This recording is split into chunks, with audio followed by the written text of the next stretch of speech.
This is George Dionne for KNAC.com, and I'm here with Scott Shapiro, vocalist and rhythm guitarist for Space Vacation. If I knew absolutely nothing about Space Vacation, how would you describe the band's music to me? We are a band straight out of 1982. We like to write songs and perform the kind of music that we like to hear. And like, frankly, there's not a lot going on in that genre right now. I mean, there's a lot of new wave of traditional heavy metal bands that have a lot of cool things going on, but we kind of aim at the more melodic side of that. And we're very conscious of the singing and how we harmonize and the layered type of vocal work that we put together, particularly on our latest record, White Hot Reflection. I'd say that's pretty damn accurate. You guys have been around since about 2007-ish. How did you all get together? Yeah, sure. I mean, originally, I was living in Wyoming going to law school, and my brother Jay, who was living in San Francisco, said, "Hey, man, you got to move to San Francisco when you're done with law school. We'll start a band. I know this guy, Andy. He's an awesome drummer. He just quit his band. Like, let's do this." And I was kind of like, yeah, whatever. My brother, he didn't really play any instruments. So I was like, just kind of took it with a grain of salt. I was like, yeah, sure, whatever you say, bud. And every couple of weeks, he's sending me a new picture of some new gear that he bought. And so finally, when it was time for me to make a decision on where I was going to live, I was like, sure, yeah, I'll move back to San Francisco and let's see what happens. And, one thing led to another. We played, rehearsed with Andy for the first time, Andy Hedrick, and everything just worked out really well. And we started working on some of the songs that I had written just kind of on my own, and they really came together with that version of the band. And, then we were off and running. We've had, a bunch of lineup changes between now and then, but the core of the band is the same, where we want to play music that's, more on the melodic side of the heavy metal genre. Absolutely. How did you guys settle on the name Space Vacation? Well, there's an eccentric guy in San Francisco who named a bunch of venues, and he walks around with a sandwich board sign and a sign over his shoulders about aliens that are coming to Earth. And we just asked him, "Hey, what should we name our band?" And he said Space Vacation, and it stuck because we couldn't think of anything else. And here we are, 14 years later. And the new album came out April 29th. It's White Hot. Yeah, easy for me to say. It's called White Hot Reflection. It's on Pure Steel Records. You guys originally planned to put this album out prior to the pandemic, and it took 2 years to get where we're at now. Yeah, it was a bit of a bummer. We just came off our first European tour. It went really well for us. We had a lot of momentum going, and we're really hyped to just, get back in the studio and keep pressing and keep pushing forward and trying to play bigger, better shows, and do something a little bit more with the band. And we were just about ready to go into the studio. We had everything booked, and then the pandemic happened, and it just, the studio closed. We weren't able to get in there, and so we just, continued writing, continued working on the songs, really kind of doubled down on what we had going on for the new record. And ultimately, when Zach Oren started letting us come back into the studio a little bit at a time, we brought these songs to life, and even had a couple of extra songs that we probably wouldn't have had initially. I love how it came out, but man, the process was brutal. And then when we finally finished recording the record, we're like, all right, we'll have it out in 2021. It's only a year delay. And then we sent it into the manufacturers, the vinyl manufacturers, and it took another year to get the record back. So we got delayed on both ends, unfortunately. Here we are, 2022, and things are rolling. Well, the album's title must have a significance to the band, because you don't have a song called White Hot Reflection. So. Yeah, that's four guys arguing about what the record should be called is what that is. At the end of the day, we were looking at it like, we're four really good looking guys. So when we look in the mirror, we see a white hot reflection. And it also kind of had, the look back of the last 2 years, is kind of a play on words for reflection and getting this record done and what we really think about it. We think it's a great record. It is a great record. Possibly heavy metal album of the year, at least in my opinion. Awesome. Yeah. Keep telling people that. I'm one of those guys, I didn't hear the band. I'm not going to go to them first. I'm going to go to the band that I heard first to see what their new album sounds like. And eventually I got to you, and I'm like, holy shit, has this band been around since 1992? So it's great. Let's talk a little bit about the songs. Let's talk about your single is Rain in Hell. If you want to talk, I mean, obviously it's a throwback to the 80s style heavy metal, but you could talk about what it's about. Yeah, sure. I mean, that one it kind of came together that was the first song we really started working on for the new record. And we actually were playing it out before the pandemic even happened. We had put it into the set to see how it would do. And it always went over well. We had people singing the words to that song before we even went into the studio to record it. So we figured maybe it has some legs. We'll see. But that song in particular was, it kind of came in two phases.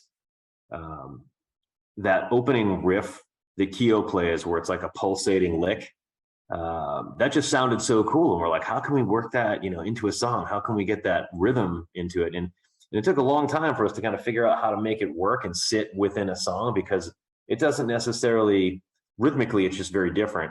And it goes on a pulse rather than how each individual note is played. And so that was really fun trying to work that in and figuring out how to make that work. And then the verse riff is something I've been working on for a little bit on my own. And so, well, why don't we just go right into this verse riff? It's, the same key, kind of a similar pace. Let's see what happens. And then the chorus just came together. We wanted to have a nice big chorus where it was a nice sing along. We could put some harmonies on it and really make it big. And that's what happened. That's what we did. And, the song, generally, like lyrically, it just kind of takes the biblical story of the fall of Lucifer and applies it to decision making in your own life. How do you want to live your life? Do you want to live it your way? You want to live it by someone else's rules? And that's kind of the point we're trying to get across with it.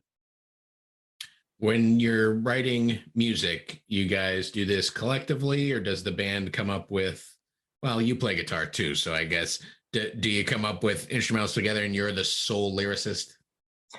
Yeah, usually I'm the sole lyricist. I look for input. My youngest brother, Mark, is a musician as well. So sometimes he comes in and helps. He wrote the first draft of the lyrics for Transcending, because I just couldn't wrap my head around what I wanted to do with that particular song. But generally, I do all the lyrics myself. As far as the songwriting, it's pretty collaborative. Keo will come in with a riff and I'll come in with something and say, hey, let's kind of squish these together and see how that sounds. Occasionally Keo will come in with something that's fully baked, and the same thing with me.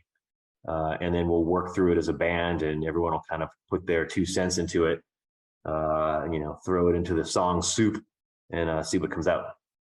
To that end too, Eli, the drummer, he had a couple of songs that he threw in on this one too. So that was kind of fun working on his songs. And he certainly added a ton to the songwriting of the stuff that we were working through. He was responsible for most of writing the harmonies and the layered stuff on that record. He wrote pretty much all of Burn With Me from the musical side. Not all at once. He had all these riffs and he's like, hey guys, I want you to check out these riffs that I have. And he brought us the stuff and it sounded like he wrote it on a Casio keyboard. It sounded like 80s video game music. I'm like, what the hell is this? But I'm like, okay, there's something to this. There's some cool stuff going on. Let's kind of pick and choose these riffs and stick them together and see how we can make it work. And that's how Burn With Me came into existence. And then I added a verse to kind of bridge everything together. And that's where that song came from. What is the next single going to be? That's a good question. I really like Burn With Me. That's a strong contender. I mean, I think if I'm looking at if I'm looking at just the Spotify numbers, probably Playing With Fire would be the next single. But my favorite song on the record is Out of Time. The last song, the closing track. I just feel like that has, everything that we do combined into one song. It's melodic, it's heavy, it's got some sweet shreds in it, and it's got some really interesting layered vocal harmonies. But we'll see how it goes. I don't know if we'll end up going that direction. We'll see. I didn't see much of live setup for Space Vacation, so I'd ask, with this sound of going back to the 80s, does the image come with it? Oh, yeah. Yeah. I mean, I'd say so. We all look like, we look the part more or less, minus the spandex. I think we can leave those, in the past. But we play, traditional metal through traditional metal gear, big drums, Marshall amplifiers, Gibson guitars, American guitars through British amps is kind of how we look at it. To get that, very vintage sound, we use vintage gear, and I feel like that's always kind of a big part of where our sound comes from. The album was released on Pure Steel Records. All of your albums have been released on Pure Steel. How did you get the deal with them? It was actually our first record. We actually self-released, and we wanted to get some more traction, and having worked in the industry prior to getting a record deal, I kind of know how things work. So once we recorded Heart Attack, we self-released it, and we sent out a bunch of demos of versions of it to a whole bunch of record labels. Pure Steel was one of the ones that got back to us. I just kind of thought Andreas was a straight shooter. I knew this deal wasn't going to make us millionaires or anything like that, but I knew it was going to get our name out there, and I knew that they represented some artists at the time that we thought were interesting. So we went with it, and we've been with them ever since for the last 4 records. Was Pure Steel helpful in getting your vinyl put together, or was that something the band had to do on their own? Because I noticed they wrote the CD mostly. Yeah, part of our agreement, we kept the rights to the vinyl so that we can actually make some money. I don't know if you know how record deals work, but I'm still waiting for penny number 1 to come from Pure Steel. So we kept the vinyl rights. We know that's what our fans are going to want to buy. So we produced that ourselves. It's got an extra song on it. The packaging is a little bit more interesting, where we gathered photos and images from the very beginning of the band all the way through the time we sent it out for pressing, to really show people what this band is about and the history of the band. And if you've gone to a bunch of shows or played with us, you might see your face in the gatefold. Awesome. Are you a fan of vinyl yourself? Oh yeah, I pretty much only listen to vinyl. I've got 2 record players at my house, 1 on each floor. So wherever I'm at, I can listen to it. And stuff that's harder to find, I'll stream it. But just being an artist, I don't really like to support the streaming services, since again, I'm still waiting for dollar number 1 to come from my, however many tens of thousands of plays we've got for this record already. Absolutely. And I used to be like that. I used to be the streaming guy, and then I'm like, why am I streaming? I really got to support these guys. I talk to guys like you and other artists and stuff like that. I'm like, what? I need to be going out and buying physical copies and doing stuff like that, and just using the streaming as a more convenient thing if I'm not at home or if I'm in the car or something. Yeah, I mean, there's a place for streaming. I think there's a convenience to it that's hard to ignore. You can't put a record in your car. It's not going to work. I mean, you can. Keith Moon did it, so I suppose it's possible, but I don't know if it's the way I'd want to go. But I just like the purity of vinyl. I like listening to an entire album. And when we're making records, we always think about how the vinyl is going to work, and so song selection on the album, how it's going to flow, which sides are going to have which songs on it. You always want the second side to have a really strong first track, and so that really, the format really comes into play when we're thinking of song order. And, we definitely thought a lot about that. Again, a lot of arguments back and forth on how that was going to go. But I end up, I really like how the album flows, particularly when, this is a double album, double LP, because it's, 60+ minute record. And so you've got 4 sides to choose from, and each side has kind of its own flow. And it really, that's all very intentional. Right. What are the tour plans for Space Vacation? I know you had a couple dates recently, but where are you going after this? Good question. We were hoping to get back to Europe, but the festival circuit's been booked out for 2+ years because of the pandemic. And so, we've got our booking agent that's looking into some different things. We were offered a European tour that just really wasn't a very good fit for us. Just logistically, it would have been really challenging for us to do it. So we're kind of waiting to see what happens at this point. The hope is we'll have at least a West Coast tour, late summer, early fall, that we're working on right now, and then hopefully be back in Europe late in the year, so like November-ish. So you've played the European tour circuit before. You've played these big festivals and stuff like that. Yeah. I'm assuming that's kind of where your target audience is these days. Yeah, absolutely. I mean, I'm not in my 20s. I don't want to get in a van and crisscross the US.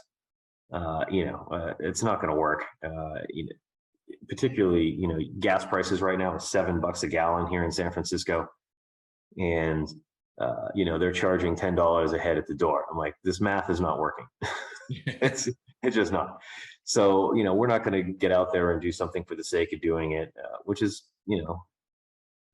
a decision that, every band I think has to make on their own, what works best for them. I'd love to get on the road and build out our fan base nationally. I think that would be helpful, but at what cost? So it's a trade-off. So, we like to look at markets that the record's performing well in, and do it that way. It looks like we've got, East Coast, we always do well. So, the Northeast, and then the West Coast, we typically do pretty well. Excellent. Everybody in Space Vacation has been in a band before. Kyoshi was in Vicious Rumors, Eli was in Hatchet, and Kai was in Immigrant. Were you in any other bands before this one? No, none that anyone's heard of. Yeah. Kai's actually playing with Hellfire now as well, getting ready for their upcoming release in August. So that's kind of fun to watch, that band succeed. We've been playing with those guys here in San Francisco for 10 years. So to get to watch them grow and improve, and, Kai gets to play with them now too, and they're playing some pretty fun shows. Awesome. Are you working on any other projects besides Space Vacation in the current time? I've I've been thinking about playing some different stuff recently, just to kind of keep writing in a way that maybe isn't suitable for Space Vacation. But we'll see. It's everything takes time and money, and how bad do I really want to do something else right now? I think right now I'm really excited about pushing this record forward, and seeing what we can do with it, because we've got so much time and energy invested in White Hot Reflection that I just kind of want to spend my time pushing that record and getting out there and letting people know about it. You mentioned earlier that you went to San Francisco to start a band after law school. Did you ever get your degree and move on to pass the bar? Oh yeah. That's my day job. You gotta have a day job these days. Like I said, streaming royalties just don't do it. What kind of law did you get into? Music law? Yeah, I did music law for a long time. Yeah. I worked with producers that you've likely heard of, bands that you've definitely heard of, a lot of up and coming younger bands who have gone on to varying levels of success. Really enjoyed it. But ultimately, once I had a family, I wanted to do something a little bit more standardized. And at the end of the day, like, the work is the same, whether it's in the industry that you love or not. And at the same time, when your day job and night job are the same, you start getting a little bit burnt out. So now I'm working a little bit of a different area in the law, but it's nice and stable. Absolutely. Now, where this album was supposed to come out in 2020, you did add a little bit of music to it. I'd have to ask, is there a bunch of material just waiting to be recorded for the next album? Not really. We worked so hard on that record, we didn't really have a lot of time to continue writing. We put everything out that we had.